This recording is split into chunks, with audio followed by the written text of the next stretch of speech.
Ahora sí. Muy buenas tardes a todas y a todos. Les agradecemos por estar en esta charla magistral de uno de los grandes profesores que tenemos en la maestría de Ciencia Política y Sociología de Flaxo Argentina. Como ustedes saben, la más antigua de Argentina y la primera de Flaxo, con más de 40 años y muchos graduados, me dijeron. No tenemos el número, pero sí somos muchísimos. Todos lo conocen a Miguel Ángel Forte, un profesor muy querido por todos los que hemos cursado con él, quien va a dar una charla sobre Byung-Chul Han, uno de los principales pensadores del siglo XXI. ¿Sí? Van 18 años, así que es irrefutable, al menos. Profesor plenario de Sociología General de la Universidad de Buenos Aires, uno de los grandes especialistas en Argentina de la obra de Niklas Luhmann, autor también de Modernidad, Tiempo, Forma y Sentido, ¿sí? Pero antes que ser sociólogo, todos sabemos que Miguel Ángel Forte es fanático de San Lorenzo, ¿no? El sociólogo Cuervo. También es investigador del Gino Germani, y les comentamos que para esta charla, que es la segunda vez que el profesor Forte explica a Byung-Chul Han, había más de 400 inscriptos, por lo cual muchos quedaron afuera y lo vamos a seguir repitiendo. Estamos transmitiendo también por streaming a través de la página de Flaxo Virtual, así que si tienen alguna amiga o amigo que se quedó afuera, pueden mandarle rápido un WhatsApp para que se anote por ahí. Y finalmente, antes de darle la palabra al profesor Miguel Ángel Forte, decir que desde esta charla, bien, apoyamos a, como señalan los pañuelos, a la campaña por el aborto legal, seguro y gratuito, y valoramos y saludamos el trabajo y la lucha de todas las compañeras por este derecho y estas semanas históricas que estamos viviendo, ¿bien? Ojalá que sea ley. Bueno, muchas gracias por la presentación. Quiero agradecer primero a la institución que posibilitó hacer este ciclo de charlas. A ustedes les agradezco muy especialmente porque confiaron, es decir, creyeron que iba a haber problemas para la inscripción, entonces se anotaron enseguida. Bueno, muchas gracias, ¿no?, por confiar tanto. Y eso, bueno, después agradecerle también a Carlos Strasser, director de la maestría, que no puede venir por una cuestión de salud a esta charla. Y bueno, a Damián, a Aldo Agunín, que trabajó tanto para las inscripciones y demás, y para mi amigo Juan Martín Galeano, que es un tesista y que ahora está en México haciendo un curso para el doctorado en sociales, y que bueno, que en realidad en gran parte empezamos a conversar acerca de esta posibilidad de hacer este ciclo de charlas sobre Byung-Chul Han en Flaxo. Bueno, y yo ahora en un ratito me voy a parar y voy a empezar a pasear por el escenario porque no me gusta dar clases sentado. Y digamos que les voy a contar, esta clase en realidad, o esta serie de clases que vamos a dar acá, y sería interesante quizá que comencemos a hacerlo como una costumbre en Flaxo, tiene que ver con algo que yo hago, digamos, que es llevar adelante el compromiso y el proyecto de la ilustración. Es decir, aquellos que cultivamos una cultura socialista, una cultura de izquierda, consideramos que la mejora de la condición humana, en gran parte, si no todo, depende de la divulgación del conocimiento. Entonces, aquellos que hemos tenido, los niños del año 1953, que hemos tenido la suerte de tener esas maestras que nos enseñaban la forma de aprender y con tanto trabajo, digamos, nos hicieron amar al conocimiento, junto con mi querida abuela que me enseñó el aburrimiento profundo, que vamos a hablar de qué se trata el aburrimiento profundo, que yo lo descubrí con mi abuela Josefa, con el aroma del tiempo. Mi tiempo huele a querosén, que es un olor en extinción también, ¿no? Hay que buscarlo. Pero bueno, ya van a saber de qué se trata este asunto del aroma del tiempo, que es uno de los textos que vamos a hablar durante esta charla sobre Byung-Chul Han. Bueno, muchas gracias, Damián, de nuevo por tu presentación. Y bueno, vamos a arrancar entonces con Byung-Chul Han.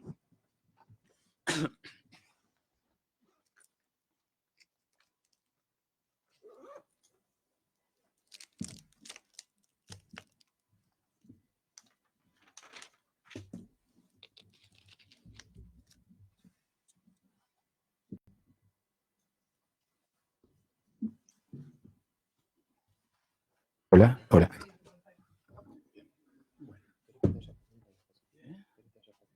Sería bueno arrancar.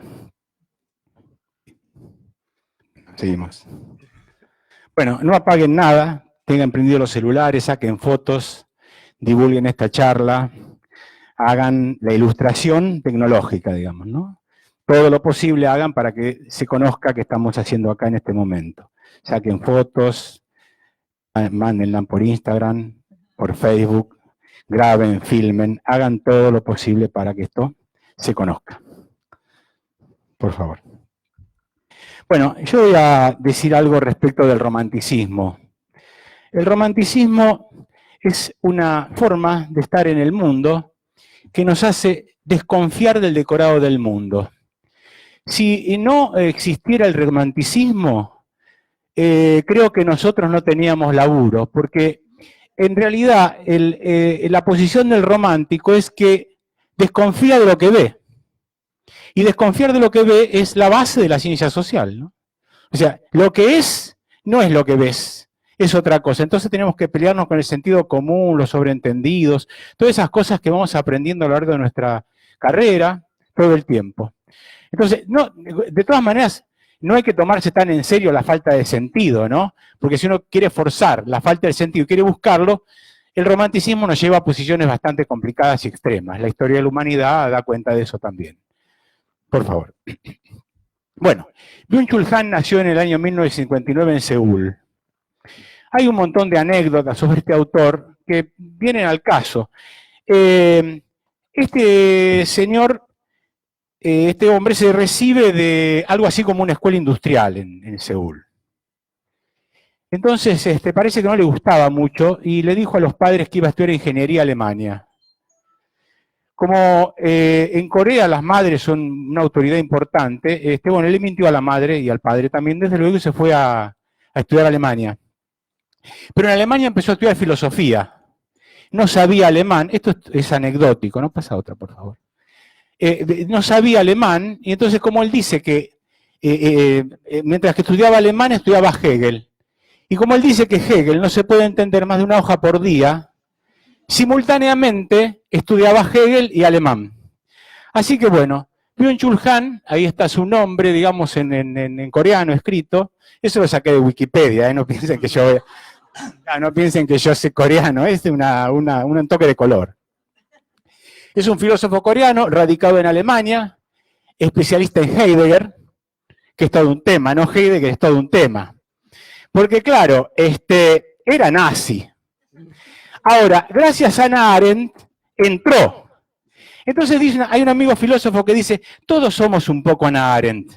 No, es decir, le hemos perdonado a Heidegger su nacionalsocialismo, pero ahora salieron unos cuadernos negros donde íntimamente él decía Heil Hitler. O sea, él se iba a dormir diciendo Heil Hitler, que era un nazi serio. Pero no obstante, Heidegger ha sido una influencia tan grande en la filosofía occidental que si sacamos a Heidegger tenemos que sacar a todos prácticamente. Así que bueno, pretendemos también especialista en Heidegger. Profesor de Filosofía y Teoría de los Medios en la Escuela Superior de Diseño de Karlsruhe. Este es el currículum, digamos así, sintetizado de este autor, de este filósofo contemporáneo, Byung-Chul Han, que es cierto, está muy de moda. Pero yo insisto me gusta porque en realidad lo que hace Byung-Chul Han es divulgar la filosofía en una época que es muy difícil leer filosofía. Entonces, digamos que es muy válido el trabajo que él hace y uno puede leerlo en registros distintos. Es decir, uno puede comprender un aspecto de Byung-Chul Han cercano y a lo mejor buscar y profundizar sobre las cosas que él dice. Por favor.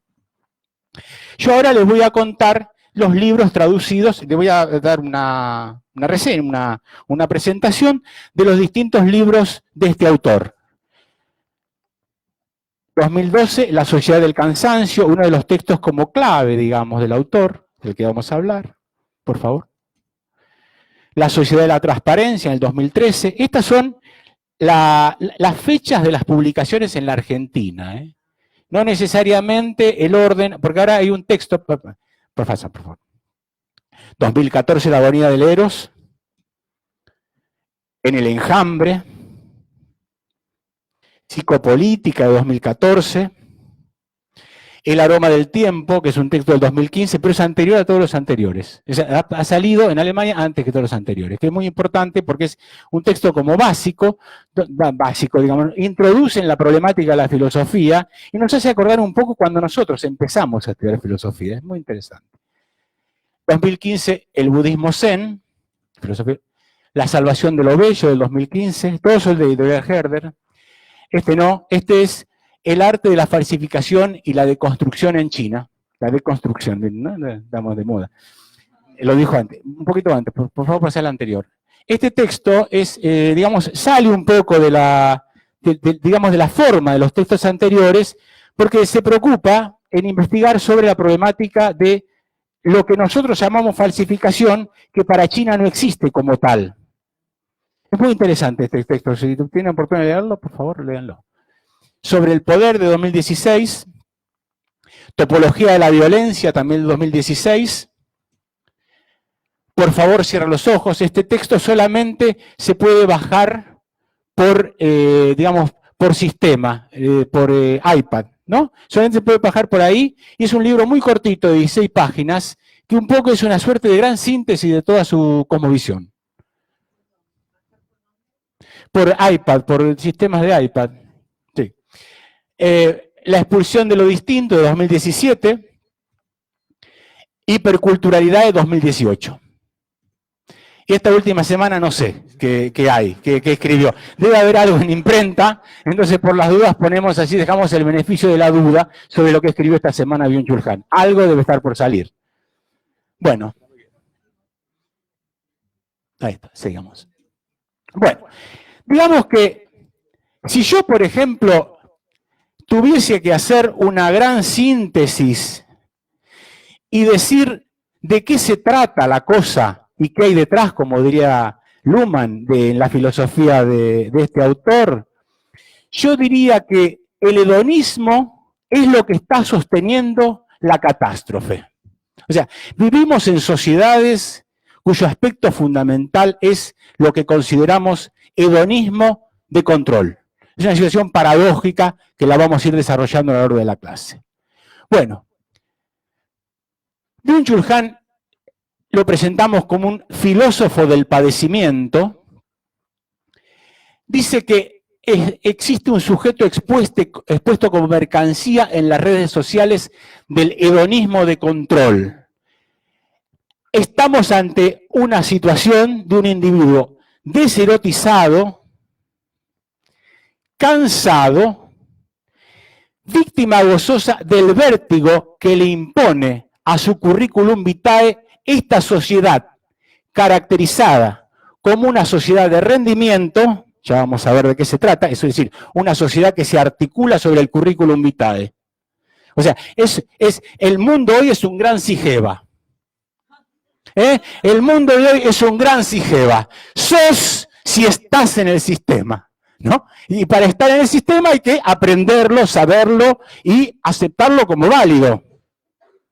Aceptar como válido el criterio de validación de esos sistemas para ser, ¿no? Bueno, entonces, sociedad de rendimiento, tardomoderna. Él no habla de la posmodernidad, habla de que esta sociedad es una sociedad todavía en la modernidad, tardía, sistémica y autorreferencial. O sea, en este sentido, ahora vamos a ver cómo se pega, para los que les interesa, a ciertos aspectos que desarrolla un autor o desarrollaba un autor como Niklas Luhmann acerca de la sociedad de sistemas autorreferenciales y autopoéticos. Por favor. Entonces, individuo y sistema. El individuo, para este autor, como también para Luhmann, es un entorno del sistema que un día cansado se puso a ladrar, digamos. Yo hice una analogía sobre 3 posiciones frente al individuo sistémico autorreferencial de la sociedad contemporánea. Byung-Chul Han, Niklas Luhmann y Discépolo. Digamos que el Cambalache de Discépolo, digamos que tiene bastante que ver con las posiciones que desarrolla Byung-Chul Han. Es decir, el tango tiene mucho que ver con cuestiones que dice Byung-Chul Han por la cosa romántica, ¿no? Del tango, por supuesto. Bueno, un día articulando en una interpretación sintética la filosofía de Byung-Chul Han con el sociólogo alemán Niklas Luhmann, con nuestro santo discípulo. Digamos. Este individuo, digamos, lo que permite Byung-Chul Han es que sea un individuo que habla racionalmente, es decir, es una suerte de tipo ideal del sufrimiento que expresa lo que padece un individuo en esta sociedad. O sea, expresa, desde el punto de vista filosófico, abstrae lo que padece el individuo en una sociedad sistémica, contemporánea, autorreferencial. Por favor. Bueno, entonces digo, ¿no? Puede ayudar, ahí puse la teoría general de sistemas sociales autorreferenciales y autopoéticos de Luhmann. Digo, como cosa general, no vamos a desarrollar Luhmann, pero pongo al filósofo, yo soy sociólogo, en el interés que este autor me coloca para comprender cómo en una sociedad descrita a la manera de Luhmann, el individuo puede expresarse si estuviese en condiciones ideales de poder expresarlo, digamos. Puede ayudar a comprender el lugar del sujeto en los sistemas de control y así, con su filosofía, sentar las bases subjetivistas de una teoría sistémica de la sociedad. O sea, un observador, filósofo, participante, un tipo ideal del padecer. O sea, es un padecimiento que puede expresarse en forma ideal. Por favor. Bueno,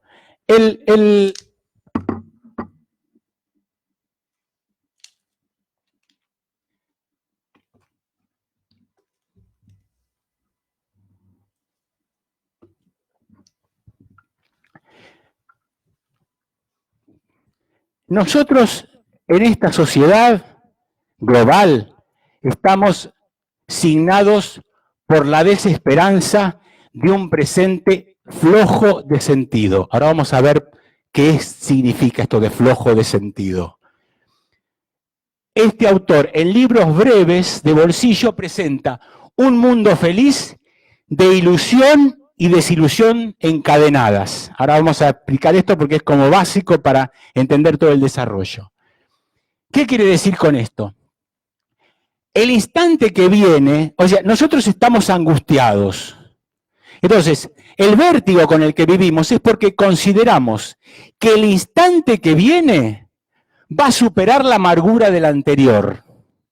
Pero a sabiendas que no va a suceder eso. Entonces, es una suerte de ilusión y desilusión encadenadas. Es lo que él habla, más adelante lo vamos a ver, la problemática contemporánea de la discronía. Es decir, hay una pérdida de relato, una pérdida de temporalidad, una pérdida de historia por un conjunto de acontecimientos puntuales descenebrados uno del otro. Es decir, nosotros, ante la falta de sentido, corremos. El vértigo está impuesto porque no tiene sentido. Es decir, no tiene sentido, pero sé que vence la presentación del Sigeva. Perdónenme, cada uno sangra por la herida.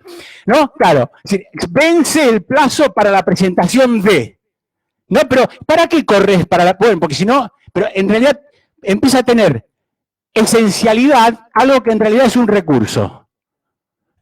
Bueno, entonces, el instante que viene llegará con la promesa de sacarnos de la desilusión que nos dejó el anterior, del que sabíamos tampoco iba a cumplir con su palabra. O sea, el instante que sigue va a ser tan desalentador como el anterior. Pero corremos para buscar la mejoría del instante que sigue. Ilusión y desilusión encadenadas. Discronía. Bueno, la sociedad en la que vivimos, vamos a ver que él describe y llama a esta sociedad contemporánea de maneras diferentes. Una de las formas a la que llama esta sociedad en la que vivimos es la sociedad del cansancio. Es el orden que propone dos cosas. Hay dos maneras en que aparece la sociedad del cansancio en sus textos. Una es el cansancio que produce la sociedad en tanto sociedad de rendimiento, y otra es la sociedad del cansancio como utopía de una sociedad en donde podamos descansar. El objetivo de todo su desarrollo filosófico es el reencuentro con la vida contemplativa. Es decir, no correr, estar, volver al estar. La sociedad contemporánea de la modernidad tardía es un orden global que está superando, otra cosa interesante, el episteme inmunológico del siglo pasado, cuyo cenit se alcanzó en el transcurso de la Guerra Fría y para la cual la construcción del otro como enemigo y como extraño fungía como el núcleo normativo de esa sociedad. O sea, en la Guerra Fría, que es el lugar, digamos, donde se desarrolla este formato inmunológico, el otro es construido como un extraño, como alguien que digamos, como una metáfora de la enfermedad, como una metáfora de algo que hay que extirpar. ¿Se acuerdan cuando Videla decía hay que extirpar el cáncer del comunismo? Bueno, tenía bastante que ver con ese modelo inmunológico que ya no existe como tal para Byung-Chul Han. Por el tipo de patologías que hoy tenemos, el modelo inmunológico ya no existe. Ahora vamos a ver por qué. Entonces, vamos, Guerra Fría, modelo inmunológico. El otro como un extraño, como un enemigo, como alguien que puede invadirme. Guerra Fría, el comunismo como tal, ¿no? Adelante. La sociedad del consenso. Es posible allí analizar aquella sociedad bajo la forma de un paradigma de la negatividad. O sea, todavía existía, con el paradigma inmunológico, lo negativo. ¿No es cierto? Uno podía expresarse en términos de lo extraño, el orden se giraba en torno de la extrañeza del otro, y en un juego de opuestos era factible comprender y resolver el conjunto de los problemas sociales en relación al extraño. Del otro lado de la cortina, vamos a decir de una manera general, ¿no? Mientras que existía la cortina, existía lo negativo, vamos a decir en términos históricos. Construyó el horizonte epistemológico. Hoy, en cambio, la coronación de la diferencia lleva necesariamente a un cambio de paradigma. Bueno, acá digamos que levanta nuevamente, trae el mito de Prometeo, ¿no? Es decir, el gran cansancio, ese dolor infinito que tenía Prometeo, ese hígado que le comía el águila todo el tiempo, se vuelve presa de un cansancio infinito, que es la metáfora de esta sociedad, ¿no? Un cansancio infinito, una búsqueda, digamos, la utopía de esta sociedad tiene que ser la búsqueda de un cansancio, de un descanso reparador. Pasa otra. Bueno, los conceptos que desarrolla este autor a lo largo de su obra. El concepto de autoexplotación.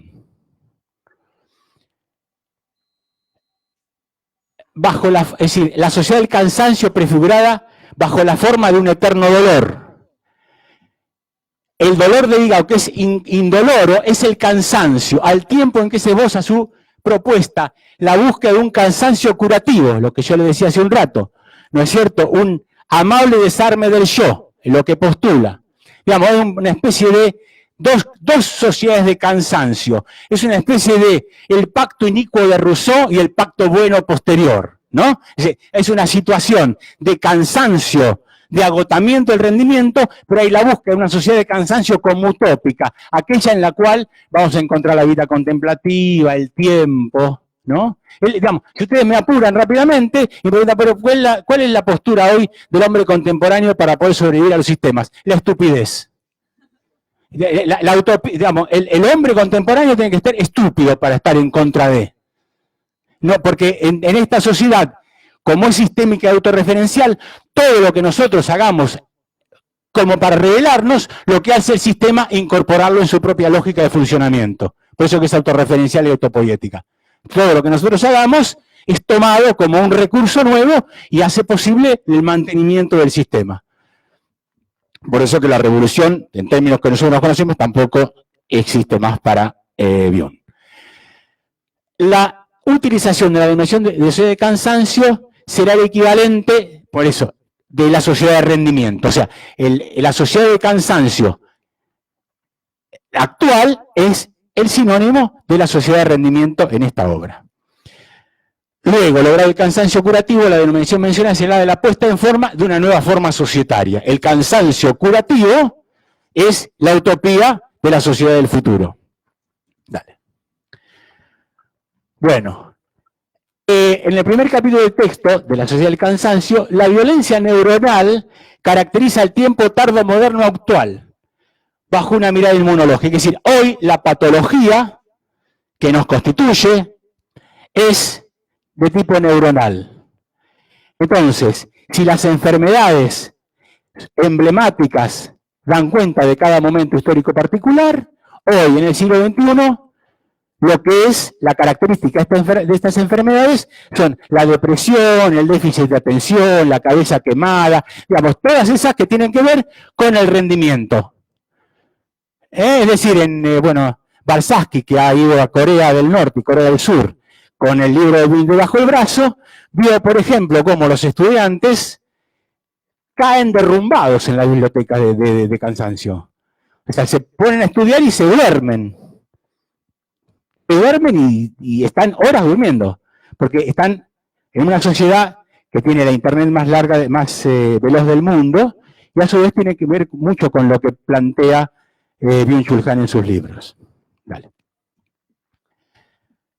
Bueno, ahí está. Las enfermedades neuronales como la depresión, el trastorno por déficit de atención con hiperactividad, todas las patologías del mundo contemporáneo, el trastorno límite de la personalidad, el síndrome de desgaste ocupacional, son los que definen el panorama patológico de los comienzos de este siglo. Al no tratarse estas enfermedades infecciosas, tiene que ver precisamente con estas sociedades que tienen un exceso de positividad. Es decir, lo que tratamos de hacer en esta sociedad es lo que él llama el infierno del igual. Positivas, no hay negatividad. Todos tenemos un modelo B. Un modelo de científico, un modelo de investigador, un modelo de estudiante, un modelo de belleza, un modelo. Todos son detrás de un modelo determinado. El infierno del igual, que lo llama en el texto sobre lo extraño. Bueno, no hay ni extraño ni negatividad en estos días. Exceso de positividad. Pasa. La época inmunológica corresponde al siglo pasado, denominado por el lenguaje de la Guerra Fría, como decíamos hace un rato, está en condiciones epistemológicas de llevar a cabo inclusiones y exclusiones adecuadas. El modelo de la negatividad, el inmunológico de la infección. El adentro y el afuera, el amigo del enemigo, lo propio y lo extraño, eran funcionales para la comprensión de lo social. El ataque y la defensa determinaban la inmunología, correspondiente a aquel paradigma. Entonces, la otredad debía ser eliminada como tal. Él, por ejemplo, considera que hoy por hoy las cuestiones de la inmigración en Europa no tienen que ver con el racismo inmunológico, tienen que ver con la molestia de la persona. O sea, los inmigrantes molestan, no es que tenemos un problema racial con el inmigrante, molestan, es una molestia el inmigrante. En los tiempos de corte se sigue utilizando modelos inmunológicos en la teoría social, quiere decir precisamente que están en crisis, o sea, se siguen utilizando, pero siguen estando en crisis en este momento, ¿no? Es un paradigma, sea de forma expresa elevado a objeto de reflexión, es a menudo señal del hundimiento. Es decir, que se sigue utilizando la metáfora inmunológica del siglo anterior, del siglo XIX, perdón, tiene mucho que ver con, siglo XX, perdón, tiene mucho que ver con esta cuestión de, digamos, de tardío en decaer. ¿Qué pasa? Bueno, acá puse un ejemplo para ver en pantalla, digamos, la inmunología. ¿Se acuerdan de la película La forma del agua? No, la forma del agua. Bueno, el tema es así. Qué raro, bueno.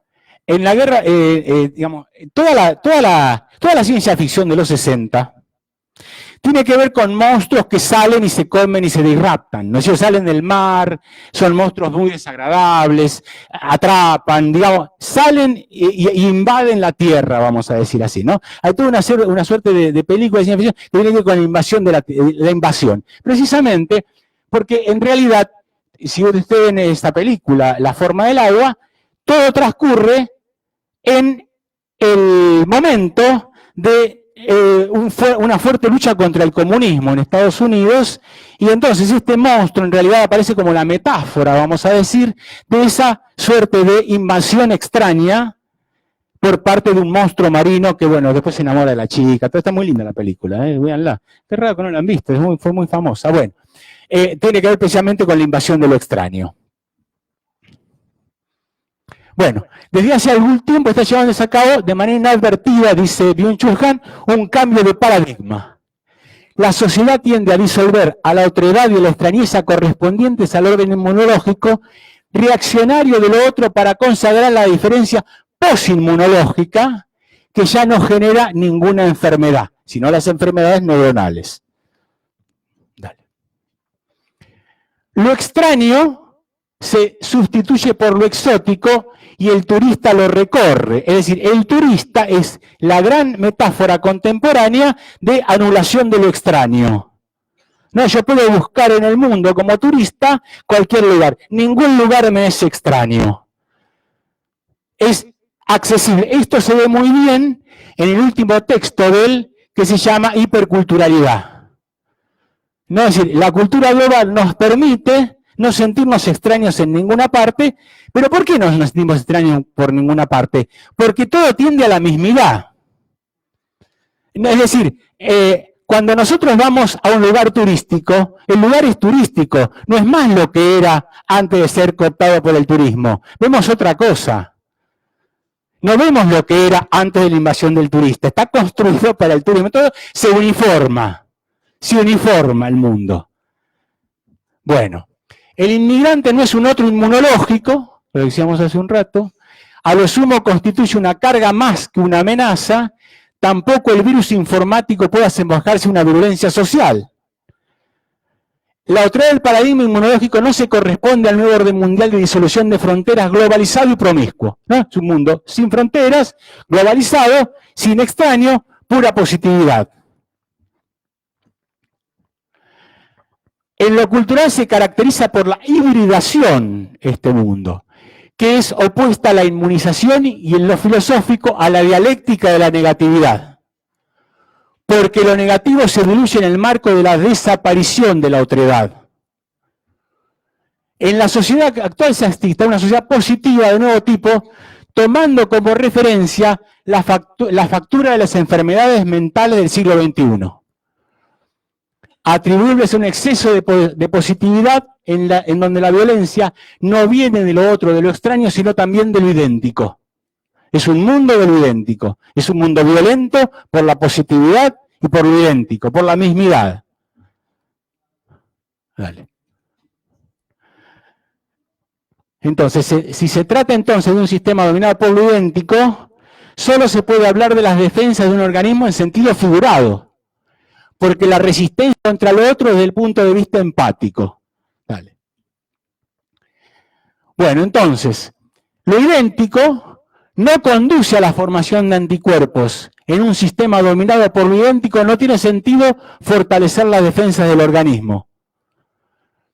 Es un mundo positivo que da lugar a cierto tipo de violencias desconocidos. Bueno, en realidad, Torres Gemelas, por ejemplo, es un ejemplo paradigmático de todo esto, ¿no? Son conflictos de carácter implosivos. Esta violencia de carácter neuronal no es extraña al sistema, sino que es sistémica. Así la depresión como la hiperactividad son una expresión genuina de lo que él llama masificación de la positividad. Bueno, sociedad de rendimiento. Sociedad del cansancio, se puede leer también como sociedad de rendimiento. Entonces, esta sociedad ya no es ni la sociedad disciplinaria, y en parte, Byung-Chul Han recoge y desarrolla aquella sociedad de control que nos describía Deleuze, diciendo que en realidad ya no estábamos más en las sociedades disciplinarias de Foucault. Es decir, que los espacios cerrados no eran necesariamente aquellos espacios de control. El control podía ser en lugares abiertos, vía la tecnología, o lo que alcanzaba a decir en Postdata la sociedad de control Deleuze es que del hombre encerrado de la sociedad disciplinaria, la metáfora de la sociedad del control es el hombre endeudado. No, del hombre encerrado al hombre endeudado. Y en realidad lo que hace Byung-Chul Han es continuar la lógica contemporánea de esa sociedad de control que ya había definido Deleuze. Entonces, aquella sociedad disciplinaria del pasado, que Foucault presentaba con hospitales psiquiátricos, cárceles, cuarteles y fábricas, ha sido superada por la sociedad del rendimiento. La sociedad del rendimiento, los espacios de la sociedad del rendimiento, así como en la disciplina de los anteriores, son los gimnasios, los bancos, los centros comerciales, las torres, los aviones, ¿no?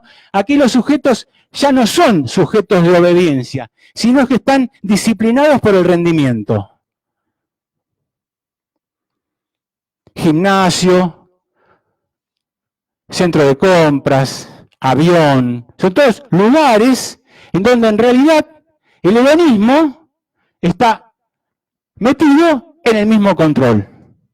Esta es la característica de estas sociedades que ya no necesitan de la disciplina porque tenemos el policía adentro, digamos.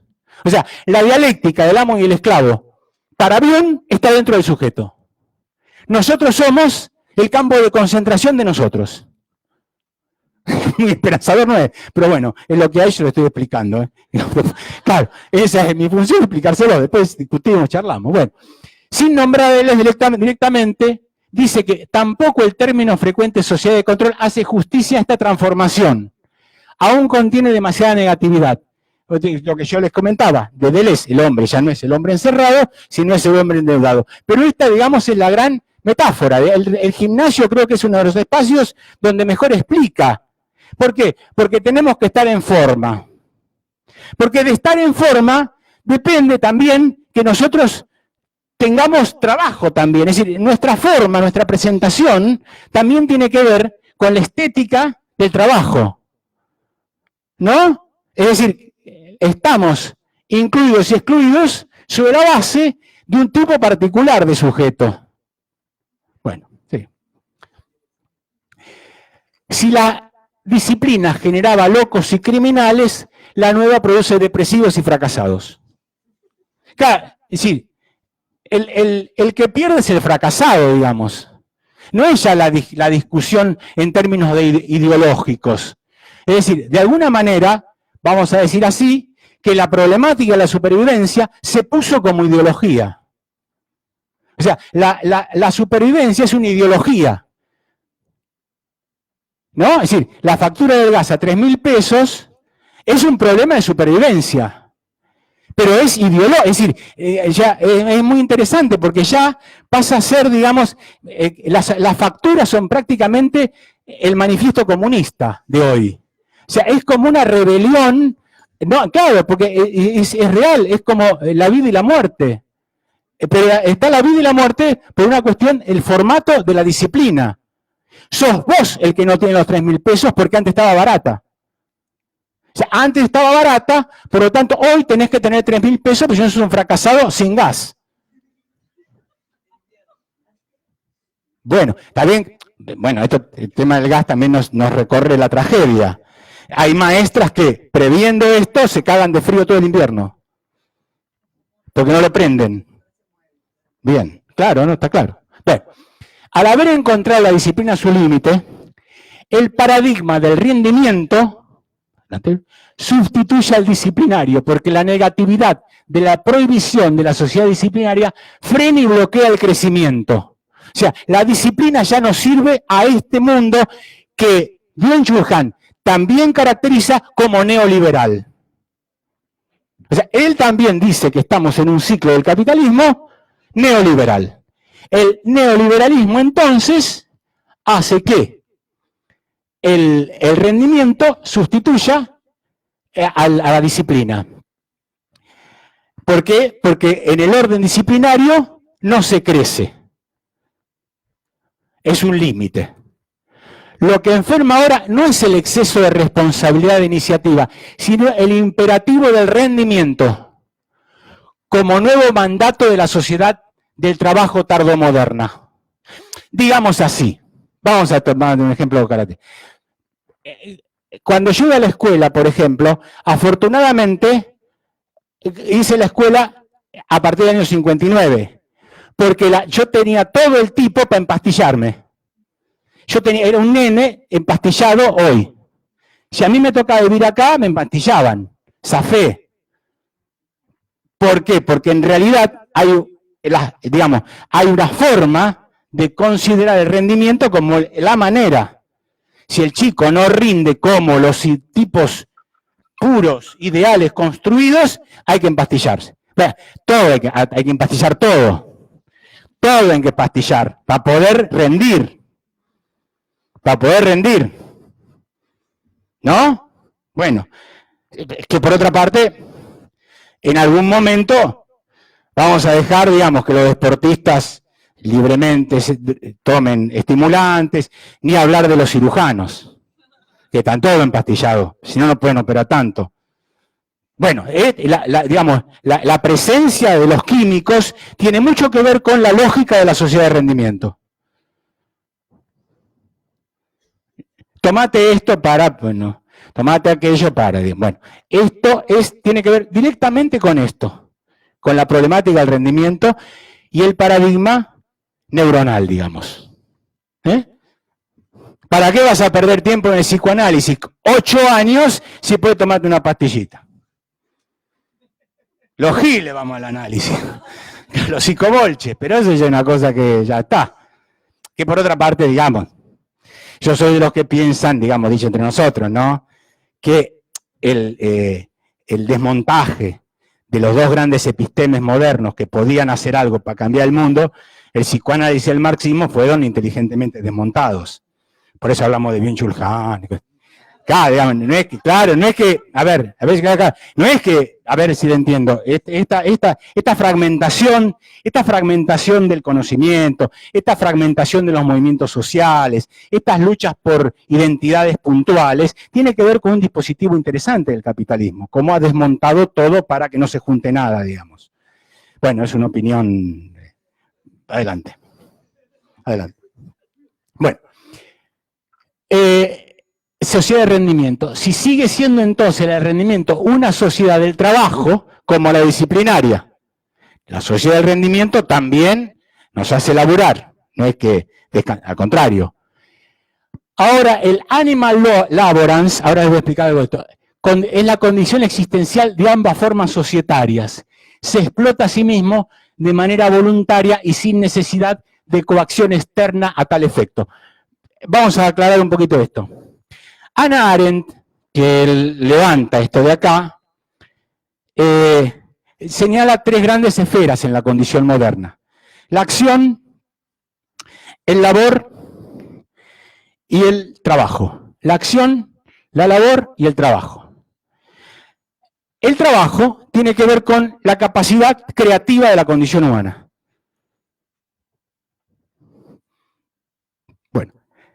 La labor, o labor en inglés, tiene que ver con aquellas actividades que nosotros llevamos a cabo para reproducir nuestra fuerza de trabajo. O sea, es lo que nos acerca a la naturaleza. Bueno, Hannah Arendt señalaba que lo que se venía era una condición de animal laborance y no de trabajador. El mundo que venía, decía Hannah Arendt, es una sociedad de trabajadores sin trabajo, decía Hannah Arendt. Y en realidad, este animal laborance es el prototipo de esta sociedad de rendimiento. Es decir, trabajamos para reproducir la fuerza de trabajo. Nada más. Es un depresivo al tiempo víctima y verdugo, cuando el sujeto de rendimiento se encuentra en guerra consigo mismo y el depresivo es el inválido de esta guerra interiorizada. Es decir, esto está incorporado, esto lo ve muy bien en psicopolítica, que el neoliberalismo lo que logró es precisamente hacer que la subjetividad se instale con una forma determinada. O sea, no hace falta control externo. La forma del rendimiento hace que nosotros nos comportemos para poder sobrevivir y estar y tener trabajo al otro día en estas condiciones. O sea, reproducimos el mundo en relación a aquello que en realidad, ¿cuál es el gran éxito? Haber logrado superponer el espacio del goce con el espacio del trabajo en un solo bloque. Dale.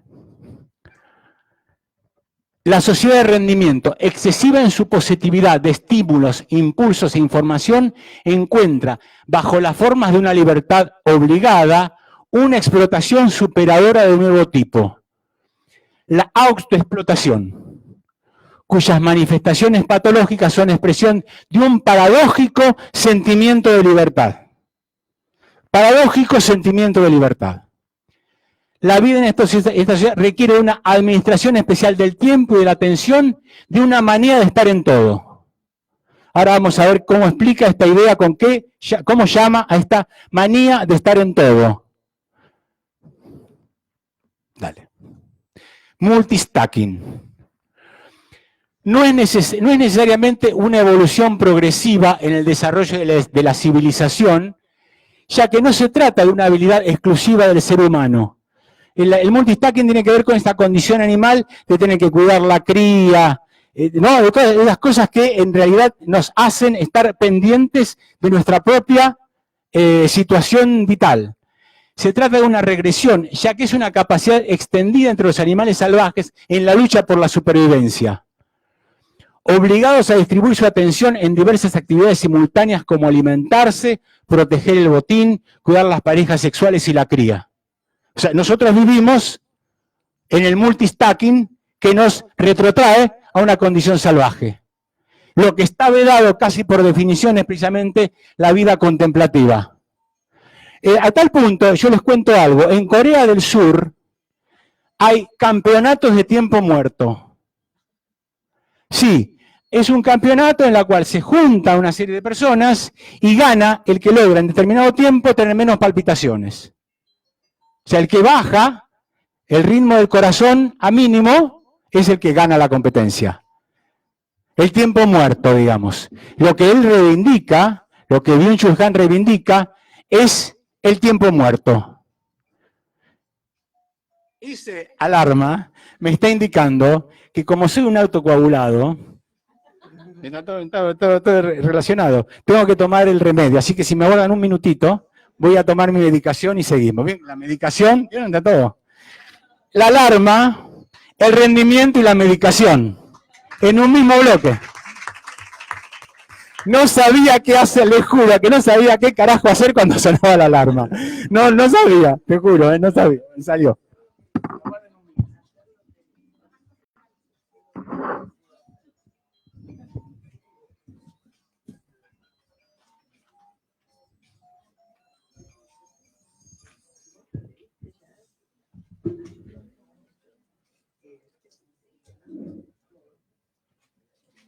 No me pidan a mí. Ah, bueno, lo pongo más lejos. ¿Se puede bajar el volumen del micrófono? Sí.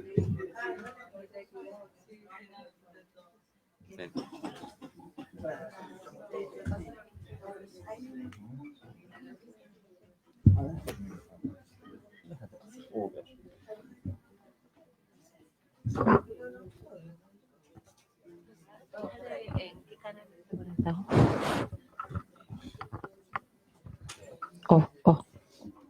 Habla más lejos. Ahí hay un montón de Lo cosas. pongo más lejos, lo pongo más lejos. Sí. ¿Ahí está bien? ¿Se escucha bien ahí? ¿Ahí se escucha? Ahí se escucha.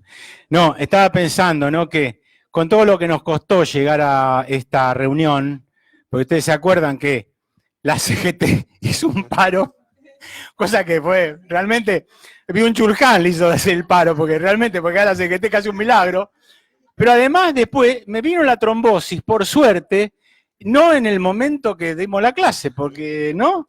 Bueno, por suerte también esa vez zafamos. Bueno, entonces, le está vedado por definición la vida contemplativa al sujeto contemporáneo. Bueno, pasa. Llega a la conclusión que la sociedad humana está cada vez más cerca del salvajismo, dice Byung-Chul Han, en la búsqueda por una buena vida que significa exitosa y se convierta progresivamente en una preocupación por la supervivencia. Bueno, muchachos, ese es el neoliberalismo, ¿no? A ver, ¿no? Es decir, si no sos un, chao, listo. Ganador, perdedor, fracasado, triunfador, digamos, ¿no? Deprimido. Esa cuestión que nosotros lo vemos todos los días, digamos, como asunto, ¿no? No es una cosa que no sea extraña, la forma que está definiendo la sociedad contemporánea. Se trata de una sociedad sostenida en la ideología de la supervivencia, intolerante entonces al hastío y al aburrimiento profundo. ¿Se acuerdan que yo les dije de mi abuela al comienzo? El aburrimiento profundo es una cuestión de la que hablaba Walter Benjamin, al que no tiene acceso el ego hiperactivo, ¿no? Destruyendo todo vestigio de vida contemplativa. Es decir, esto es lo que él plantea como asunto. Tiene un poco la de Rein de Heidegger, ¿no? La cosa del, que buena, que era que, ¿no? Porque tampoco era un viejito bueno que placeaba por el bosque, Heidegger, ¿no?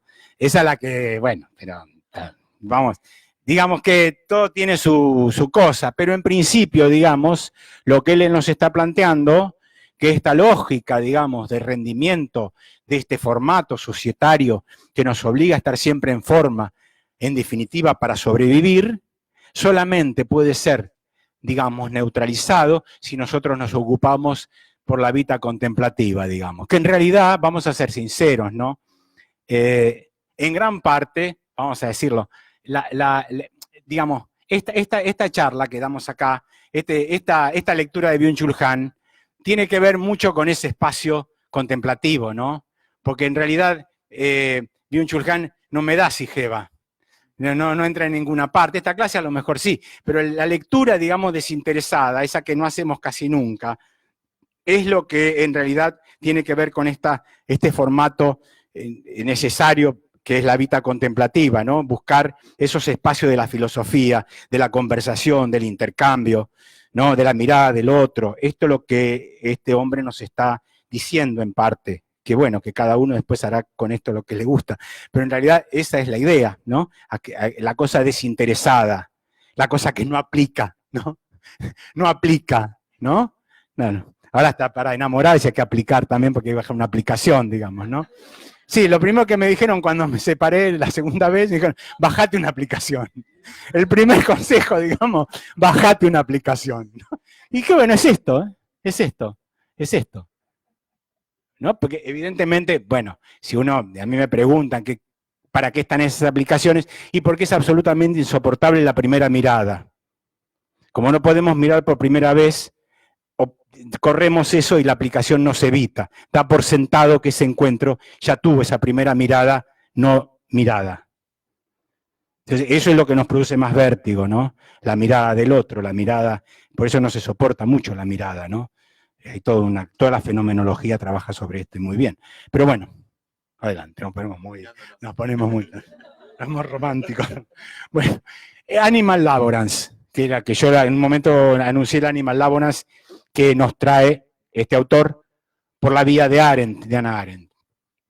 Bajo el nombre Vida Activa, el autor trae un capítulo en gran parte dedicado al texto de Hannah Arendt, La condición humana, un libro clave para la comprensión de la sociedad moderna, que en tanto sociedad del trabajo degrada al ser humano a Animal Laborance. Es decir, en vez de trabajo, labor. En vez de creación en el trabajo, alienación, que en parte lo tenemos también en la prosa marxista, este problema, ¿no?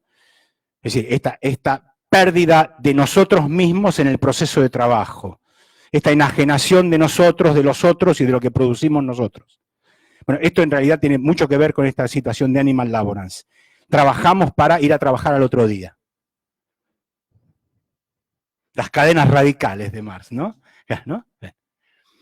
Si para la autora los seres humanos en una esclavitud de nuevo tipo, a la que denominaba Animal Laborance, perdía la individualidad para el filósofo, el ser de la modernidad tardía está dotado de tanto ego que está por explotar. Este es otro tema.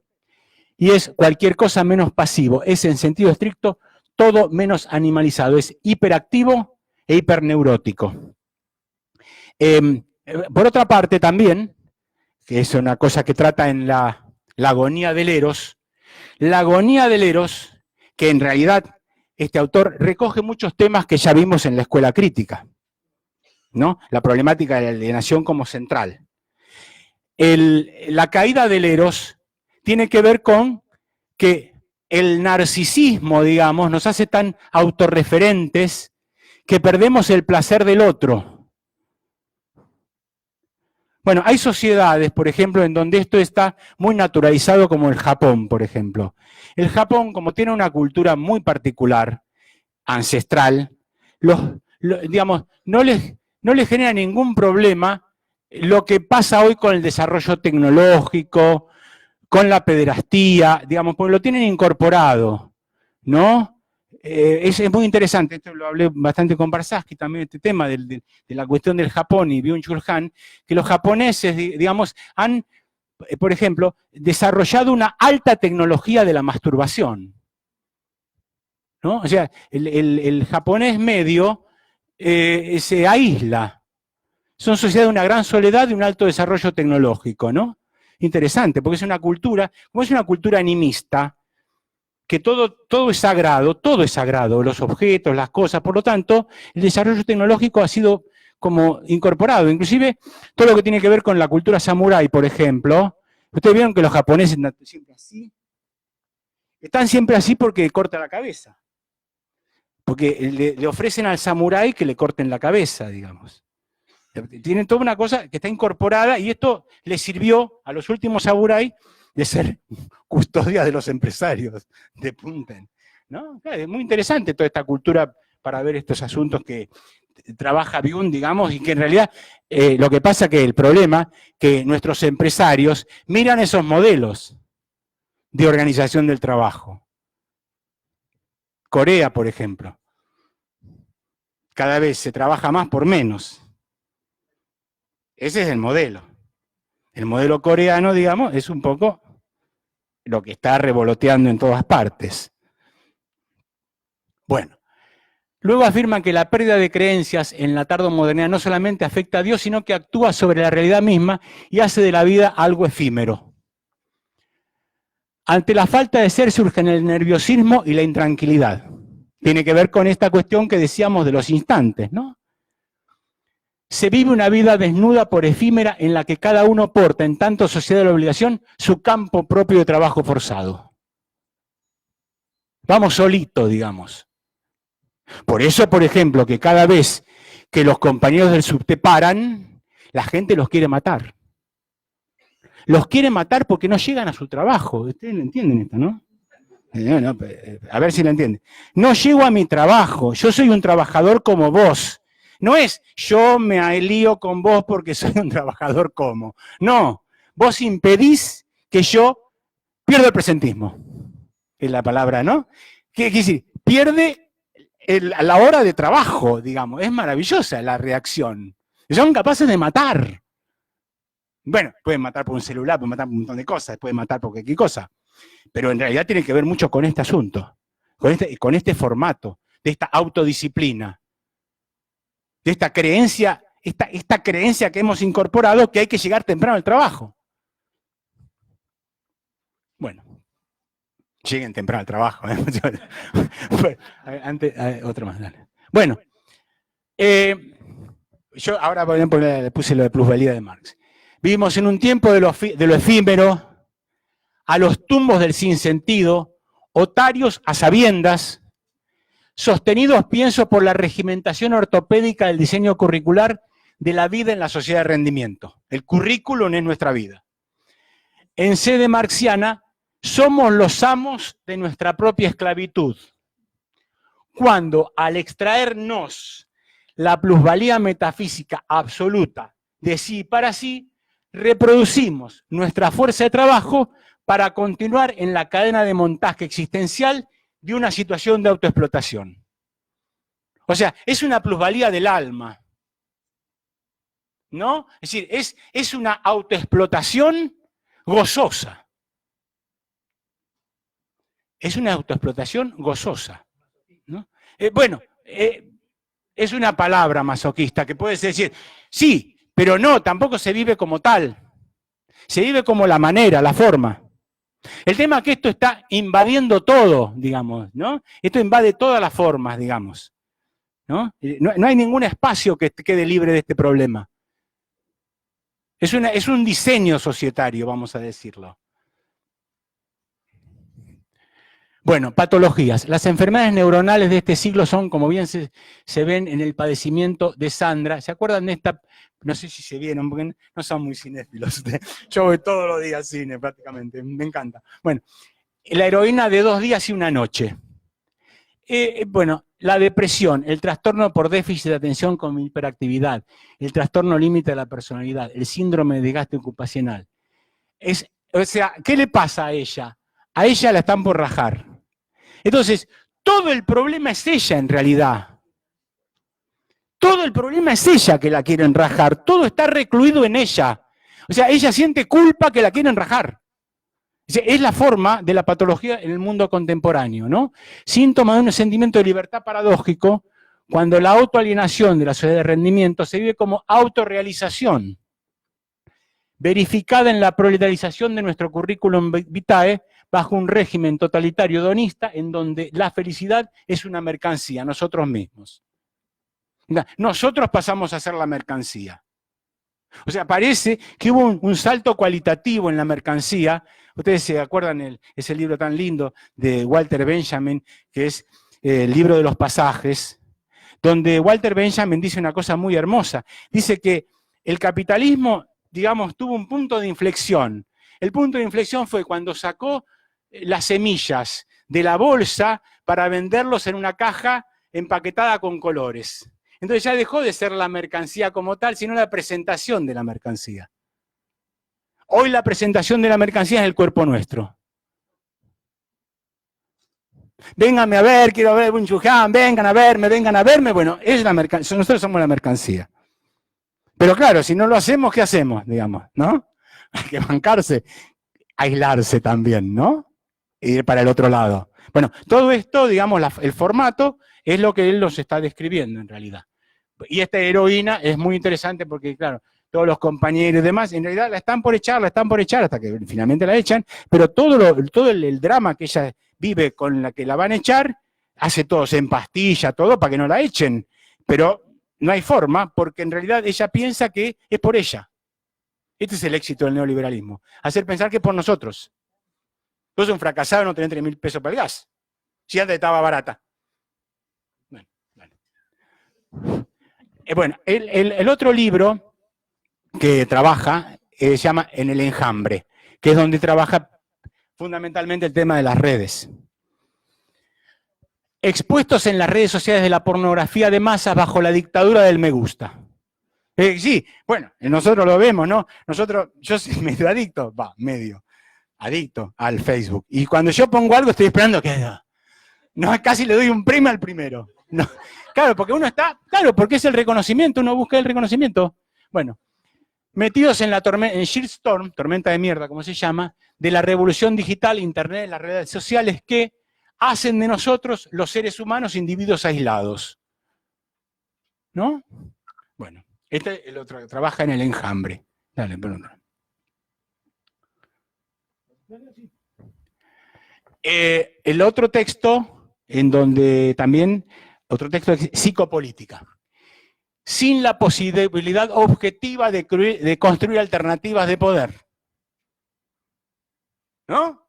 Nosotros vamos, ponemos un montón de gente en la calle, y vamos, después se vota y cagamos.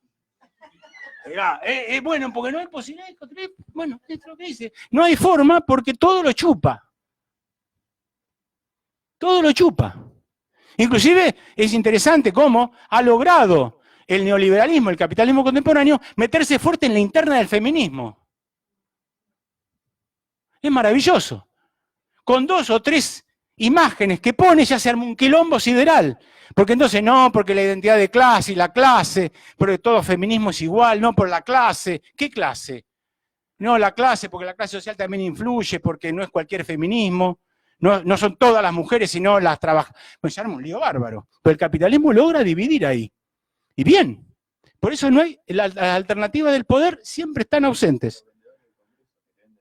Bueno, sí, los tres pañuelos, claro. Los tres pañuelos. Naranja, verde. Además es muy interesante porque la verdad que es muy interesante para ver qué es un reaccionario, ¿no? El reaccionario reacciona. Vos le ponés separación iglesia y Estado, que nunca se separa la iglesia del Estado. ¿No? Sí, es como, es reacción. Eso es la reacción, ¿no? Eso es reacción. Bueno, cuando aquellas se expresan quedan neutralizadas por la misma lógica autorreferencial de los sistemas. Estimulados por las drogas, despiertos siempre hemos logrado al fin quitarnos el sueño de la revolución. Solo una catástrofe, esto claro, él dice que bueno, la única es una catástrofe. Hay una película que es metafórica de lo que habla él, que se llama Melancolía. Digamos, la única salida es una invasión extraterrestre, una catástrofe brutal, digamos. Bueno, en realidad Luhmann piensa lo mismo, pensaba lo mismo que él, que la única posibilidad de ruptura sistémica es una catástrofe. Sí, pero más. Falta todavía. Falta más.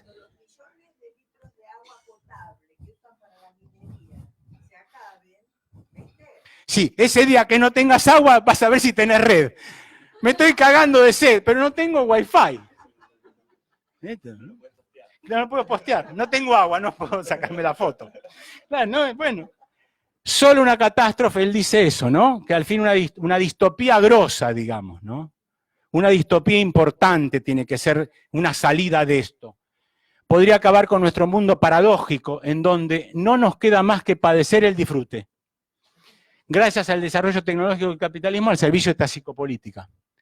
El poder ha aumentado, esto es muy importante, ha mutado de la opresión a la seducción de la especie que se somete en estrés encantada al entramado de la dominación. Esta es un poco la cosa, ¿no? Es decir, de oprimir pasa a una situación donde por la vía del hedonismo te sometes. O no alcanzás a ver la diferencia entre el sometimiento y el disfrute del mundo.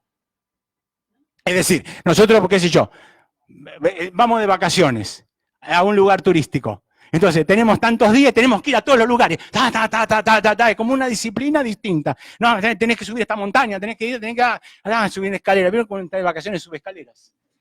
No, sube escaleras. ¿No?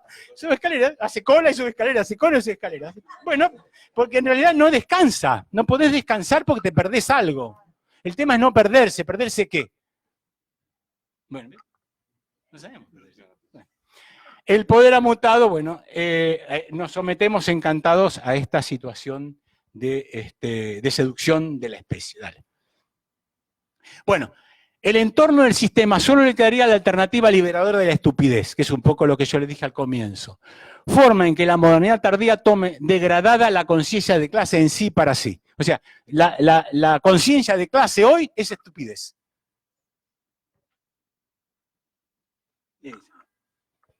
Cada uno después con esto de material, después va, agarra los libros, lee. Yo, digamos, saben que la docencia es un atajo racional.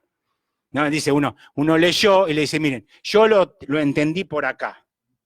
Después cada uno, claro, y para eso estamos los profesores, digamos. ¿No? Y siempre tratando de superar la Wikipedia, que es un laburo enorme, ¿no? Porque nosotros decimos a los chicos, no corten y peguen, pero tenemos que demostrar que sabemos más. Si no, Wikipedia. Y aplicación, ¿no? Bajate una aplicación. La facultad hace una aplicación, ¿no? Bueno, mientras tanto, por alienado, el individuo se siente libre cuando al aplicar en la red de control y vigilancia por hipercomunicado, siente estar en todo y todo el tiempo. ¿No? Esta cosa de la hipercomunicación nos da una sensación de pertenencia y libertad. Paradójica, porque están controlando. Yo la vez pasada me pasó una cosa interesante. Les voy a contar. Es decir, la condición humana tiene una cosa que es muy paradójica. Crea cosas y después se asombra de lo que creó. y siente que no le pertenece. Por ejemplo, la vez pasada yo había ido a ver la última película de Polanski. A mí Polanski me gusta mucho. Esa es como hechos reales. Bueno, vieron que Polanski mete miedo, ¿no? O sea, uno termina de ver Polanski y tiene miedo de la persona que tiene al lado. Claro, ¿no? ¿No? Le da cosa. Bueno, y entonces llego a mi casa y agarro el celular y el Facebook se me pone todo azul. Digo, ¿qué pasó acá? Y me dice, usted ha violado las normas de la comunidad Facebook. Este texto solo puede leerlo usted. Mierda, dije yo. Ahí me cayó la moneda Byung-Chul Han. Claro, viste, qué placer ni qué placer. Estoy controlado. En realidad, claro, hay un robot seguramente que debe... Yo en realidad lo que había hecho es, porque yo estoy escribiendo un libro sobre el 70, y hay una parte que yo explico cómo en Filo hacíamos bombas Molotov.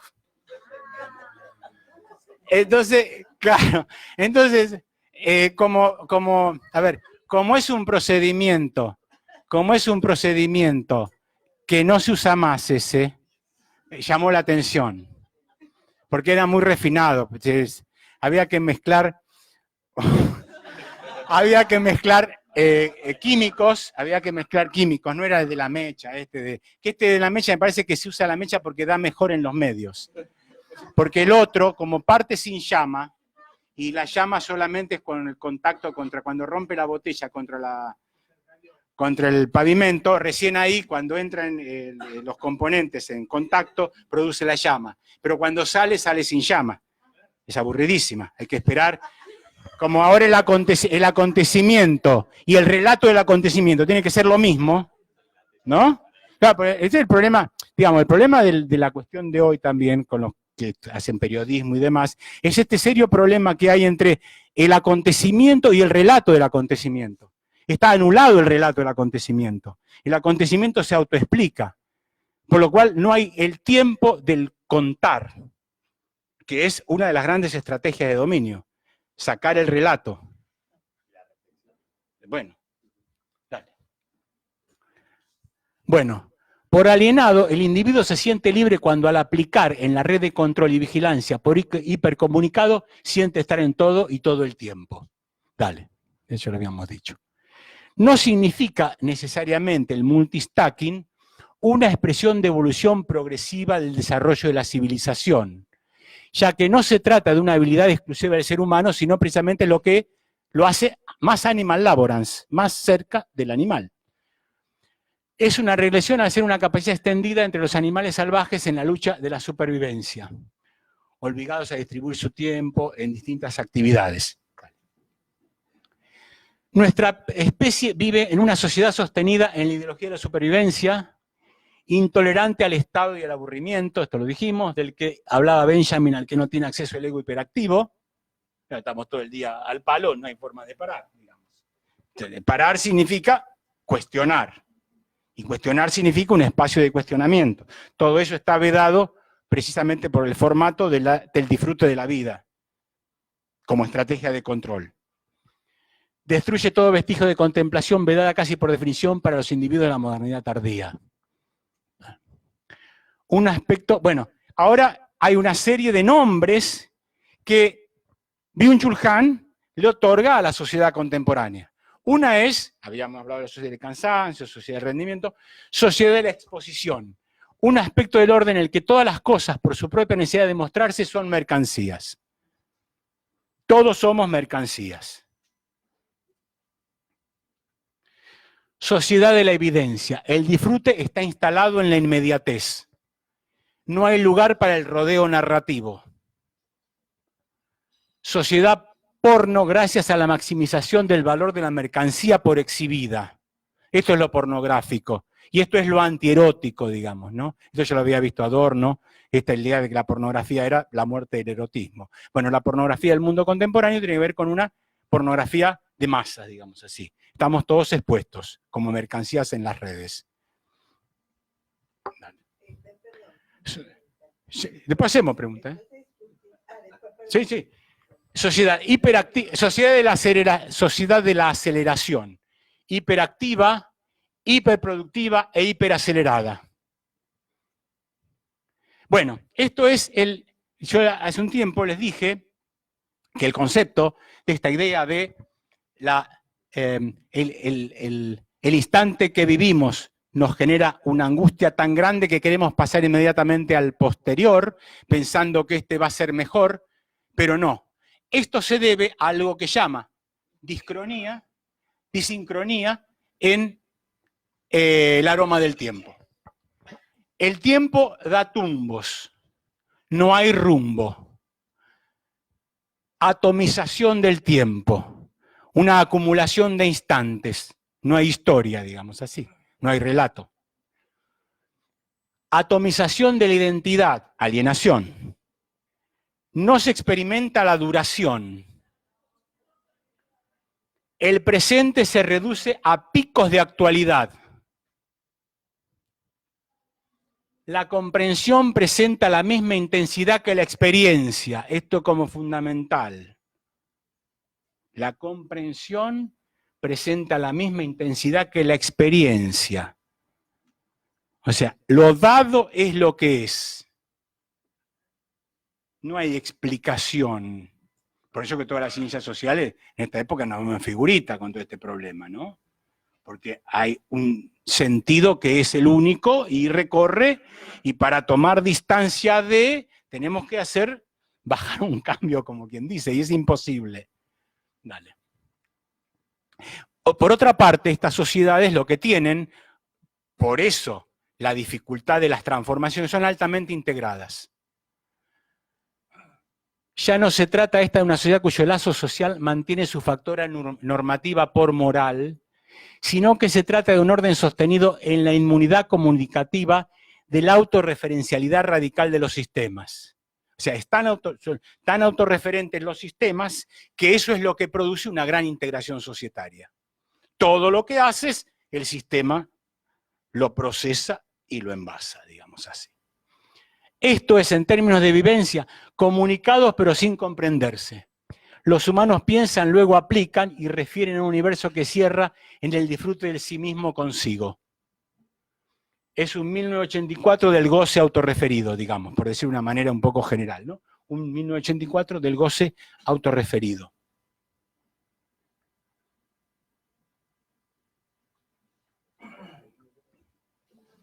Dale.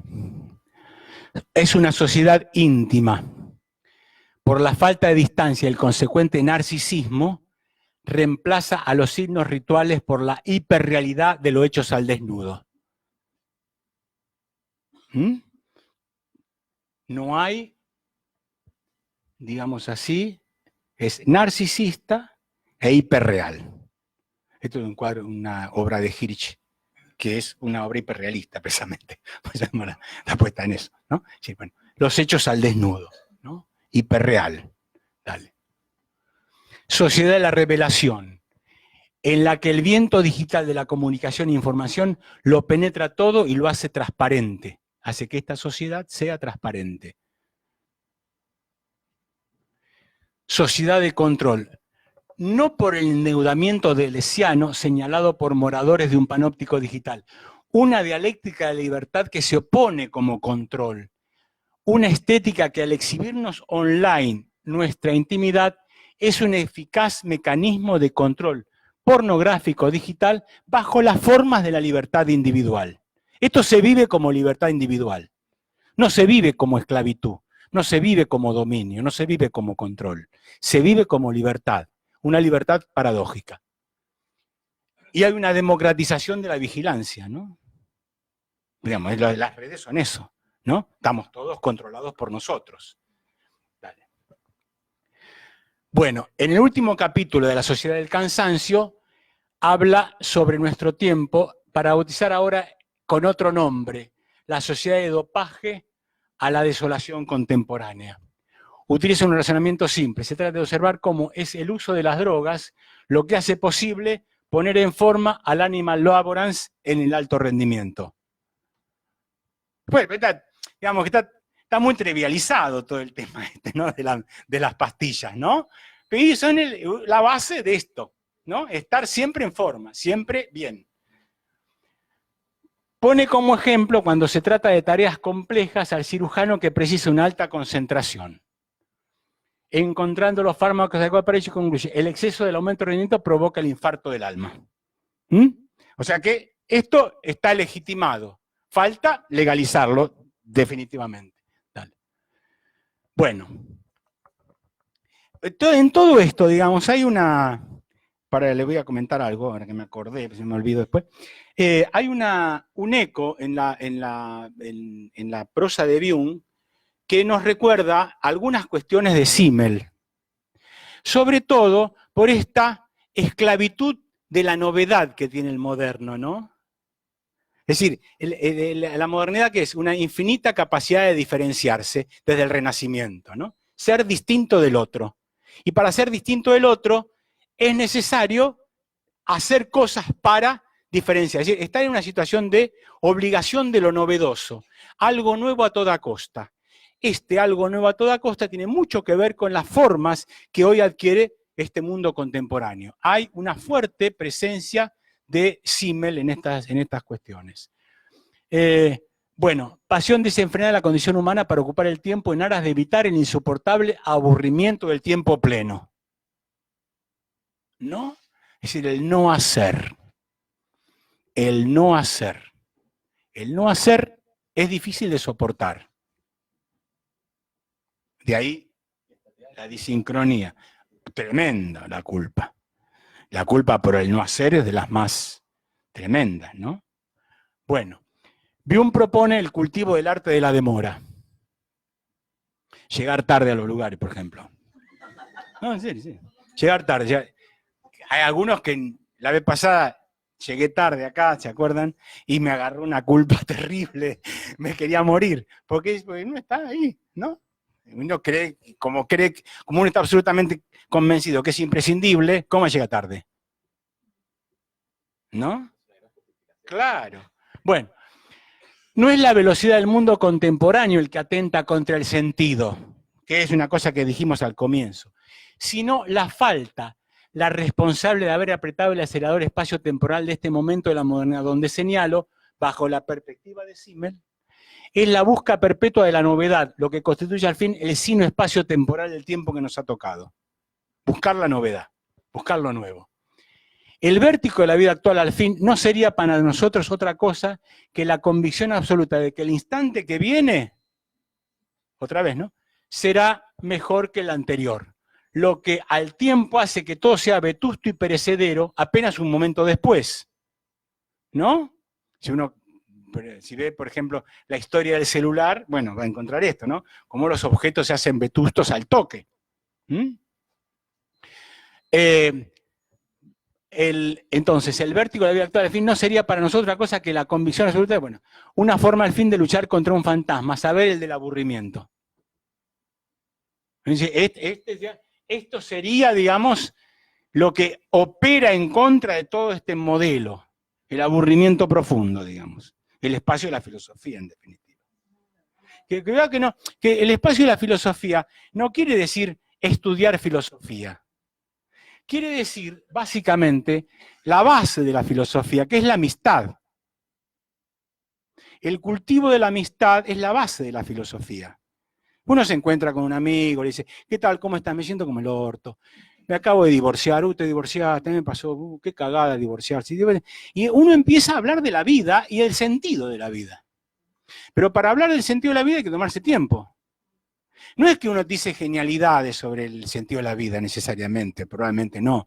Pero el espacio a la reflexión y el tiempo es lo que no está más, digamos así. Así es la sociedad de rendimiento.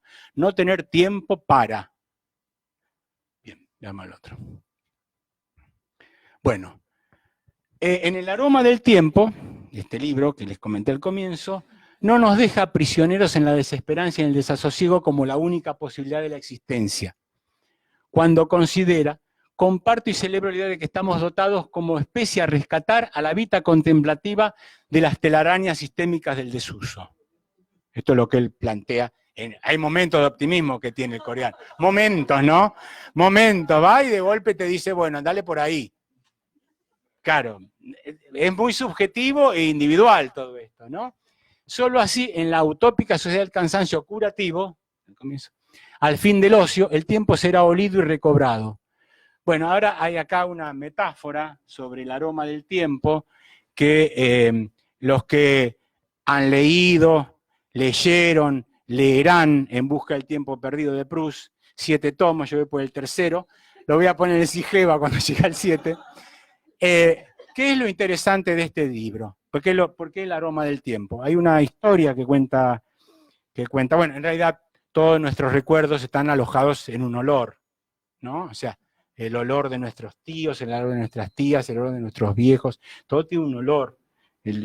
¿Por qué? ¿Por qué el tiempo huele? Porque hay que tomarse tiempo para oler. Es decir, si nosotros salimos de acá, es mucho más fácil responder de qué hablé yo a que olía esto. O sea, ¿qué olor tenía la clase magistral? Bueno, precisamente, el aroma es un lugar de temporalidad fuerte, digamos, ¿no? Y los recuerdos nuestros están alojados como el querosén de la abuela. Bueno, en el caso que tiene que ver además con aquello que activa lo mejor, vamos a decir, de la memoria, que es la memoria involuntaria. Esa cosa que viene con una catarata de recuerdos sin saber muy bien por qué. Porque como no sabemos qué carajo es la memoria, ni qué lo produce, bueno, la memoria involuntaria generalmente tiene que ver con el lugar de nuestros sentidos. Entonces, este hombre, Proust, cuenta él, anda a saber si era cierto, nunca se sabe, que en un momento, este hombre que había, vamos a decir así, vivido situaciones intrascendentes y triviales en un mundo en decadencia, un día moja una magdalena en el té y le viene el vapor a la nariz. Y dice el tipo que le vinieron todos los recuerdos y dijo, no era tan trivial lo que yo hacía. Voy a escribir 7 tomos de las pelotudeces cotidianas de mi vida. Y escribió los 7 tomos de En busca del tiempo perdido, que hace de cada instante una eternidad. Pero, qué sé yo, vamos a contar, por ejemplo, en el Camino de Swan, él cuenta, cuando estaba este hombre que tenía un Edipo brutal, cuenta lo que le pasaba por la cabeza esperando el beso de la madre a la noche. Pero tremendo. Cuenta el sonido del vestido de la madre en la escalera, el tipo de oscuridad que tiene en el cuarto. Es brillante, es una belleza absoluta. Pero todo está provocado, según Proust, por esta Magdalena que moja y el aroma, dijo, uy, lo que he vivido. Y contó los 7 tomos. Los 7 tomos. Bueno. Y mira, fue en la época de Dreyfus que lo escribe. Ustedes saben, les cuento otra anécdota.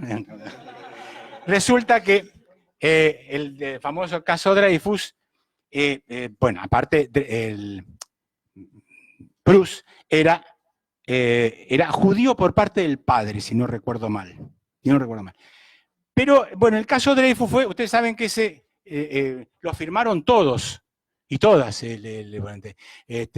Lo firmó Durkheim, lo firmó Proust. Proust era el chico que iba a buscar las firmas, ¿no? Con el tema del caso de Dreyfus. Y el caso de Dreyfus aparece fuerte en Busca del tiempo perdido porque la sociedad francesa no fue nazi por un pelito.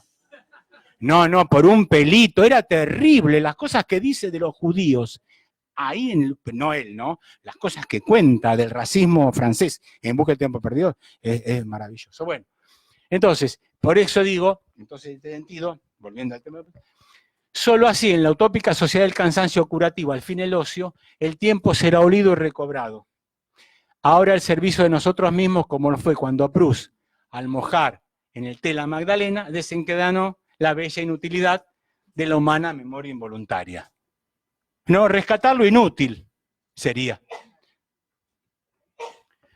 Bueno, otra cuestión que habla es de la pedagogía del mirar, que es algo que saca de Nietzsche, que es algo que nos viene muy bien a los que nos dedicamos a la docencia, ¿no?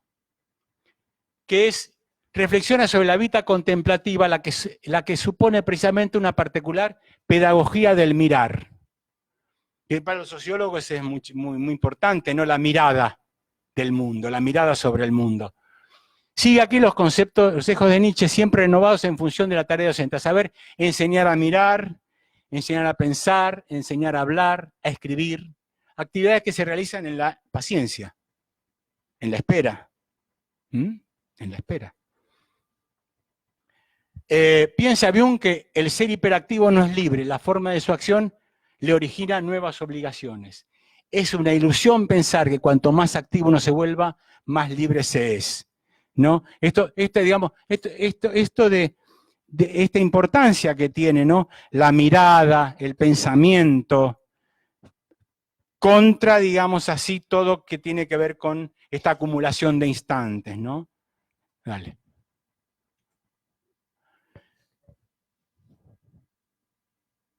Entonces, al fin, digamos, bueno, considera que la pura actividad no produce nada distinto porque la diferencia que produce la negatividad solo es posible en la interrupción de lo mecánico, en el entretiempo, en la vacilación, en el ocio, en la duda, en la espera, en el silencio. Considera entonces que para vacilar la acción no tiene que degradarse a nivel del trabajo.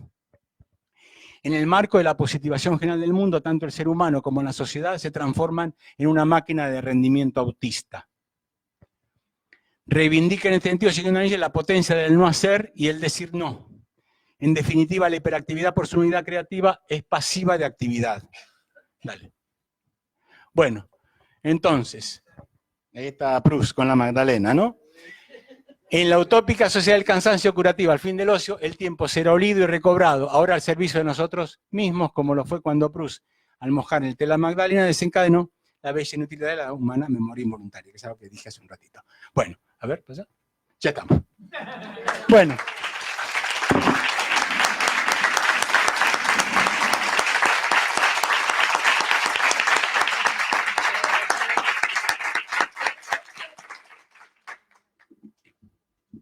Bien. Si, si les parece, vamos a Bueno, sí. abrir. Ahora me gustaría, en el tiempo que tenemos, llegamos bien, ¿eh? 9:45, o'clock. Bueno, me gustaría que conversemos un poco acerca de esto, ¿no? Si les parece, yo les voy a alcanzar el micrófono y ¿quién quiere hacer pregunta?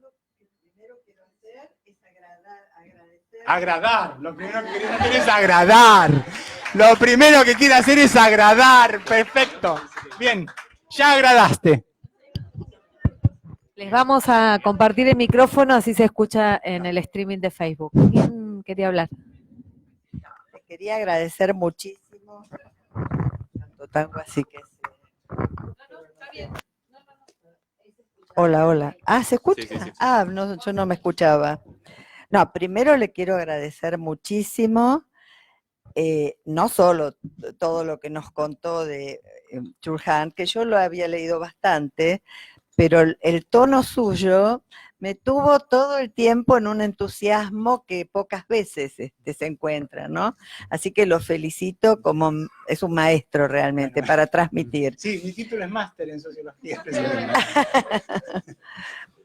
Le quiero decir que, aunque el psicoanálisis es pesimista acerca de la condición humana, con leer solamente el malestar en la cultura y ver la definición que da Freud, de que el ser humano es egoísta, puede robar al otro y llegar a matarlo para quedarse con sus bienes, cosa que después vino el nazismo y mostró totalmente.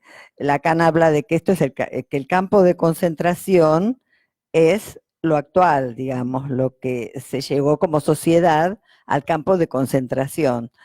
Entonces, pero le quería comentar que me parece que acá todavía tenemos mucho psicoanálisis.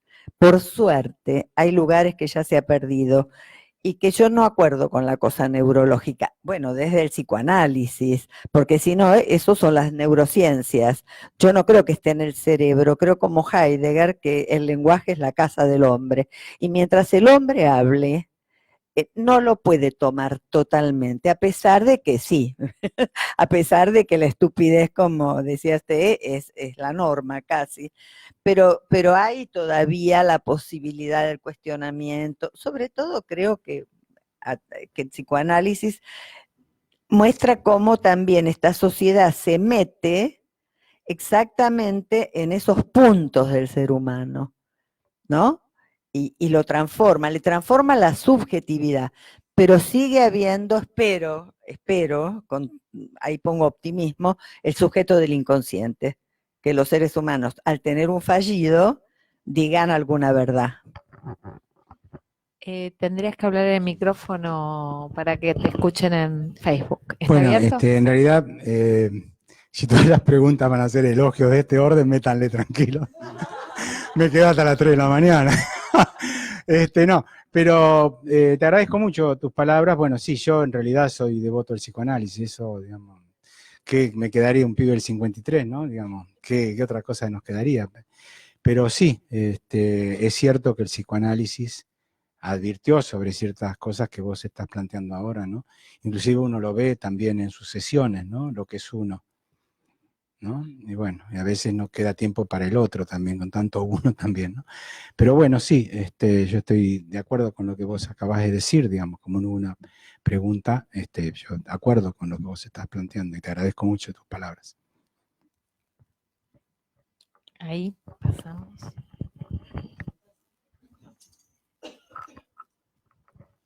Buenas noches. Gracias por abrirnos un poco la cabeza ante este nuevo mirador del mundo, ¿no? De la sociedad. Y hay algo que a mí todavía no me queda claro, que es el exceso de positividad y cómo vemos al otro hoy. Porque seguimos viendo al otro, lo miramos no como desde el punto de vista racista, pero lo vemos como una molestia. Pero el otro lo discriminamos, lo expulsamos, ¿o no? Lo seguimos expulsando, con otro nombre, pero lo seguimos excluyendo. Con lo cual, cambiando el nombre, no cambiamos la situación de la sociedad. Estamos en lo mismo con otro nombre, nada más. Y estoy de acuerdo me gustaba lo que dijo ella, que mientras el hombre pueda hablar. Y es el poder de la palabra, porque la palabra es lo único que nos permite pensar. Y ese pensamiento abstracto es lo único infinito realmente, que no está limitado por nada. Entonces me gustaría a ver si puedo tener más en claro lo que es eso. Sí, a ver, digamos, una cosa que me había olvidado de lo que vos dijiste, yo la vez pasada fui a una conferencia de CENET y él empezó diciendo que vivíamos en un fascismo global, ¿no? O sea, esto que vos decís, ¿no? Esta cosa de este formato totalitario y esta prácticamente inexistencia del mercado, digamos, ¿no? Como una cosa que ya en realidad no existe como tal. Ahora, el tema del exceso de positividad, de lo que vos estás planteando, es precisamente que lo que sucede hoy es que ni siquiera él puede decirte que sea una sociedad que rechace por racismo, rechaza por molestia de la diferencia, digamos así. En una sociedad que está anclada en la positividad, es decir, anclada en la mismidad. Lo extraño es el problema. Lo mismo es el control. Esta es la cosa, digamos, ¿no? Es decir, la idea de expulsión de lo extraño. Hay una sola forma de ser, hay una sola forma de actuar, hay una sola forma de llegar. Todo lo demás queda afuera, digamos así. Por eso mismo es una cuestión de positividad. No está construida sobre la negatividad, sino está construida sobre un principio de uniformidad, no de diferencia. Esto es lo que él plantea. Algo así.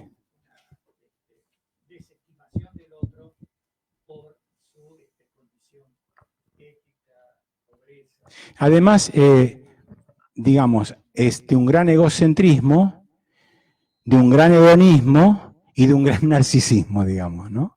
De todo hacia un formato de control que no hace falta, digamos, el controlar desde afuera, cada vez menos.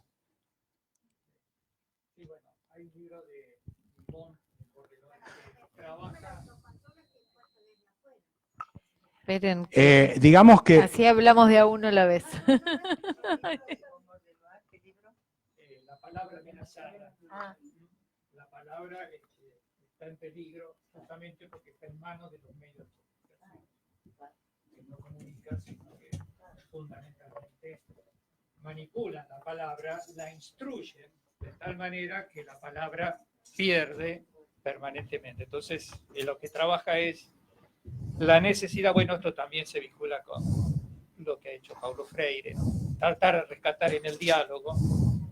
sí, estoy de acuerdo contigo. Lo que pasa es que el planteo de él es que este formato de control en el mundo contemporáneo está recluido en el sujeto.